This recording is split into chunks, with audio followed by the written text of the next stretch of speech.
This is Mick West of Metabunk.org. Somebody asked me to recreate this video. It's a really old video that everyone thinks is just some kind of model hung from a string. So what I did is I hung a model from a string, and here's my version.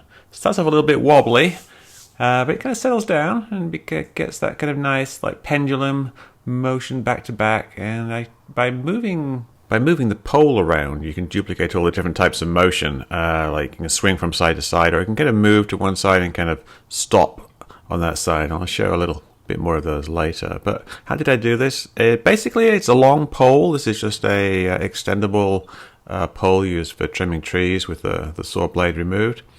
And you just crop it appropriately. Now, of course, the original had like very blurry and grainy images, so I kind of added that. Really, that's all there is to it. Now, I only spent maybe, I don't know, like a couple of hours yesterday and a couple of hours today messing with this. And of course, some of these people who do hoax videos, they do it for years. The guy who did the original video, Billy Meier, he's been hoaxing these videos for many years. Back in the 70s, I guess. Long time ago. And you get very good at doing something if you do it for a long period of time. I could probably do much better videos if I spent months and months practicing my technique like he had obviously done. But this is just like a quick pass, a quick proof of concept, and I think it still shows the same basic things. It shows an object flying with no visible means of support when I zoom in, and it does all kinds of weird maneuvers, and it looks a bit saucer-shaped.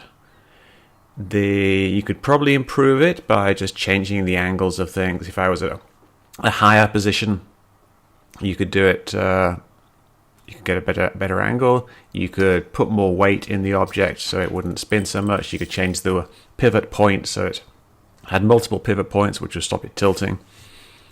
And you could just mess around with the angles to frame it nicely and make it over a tree. It's really not that complicated.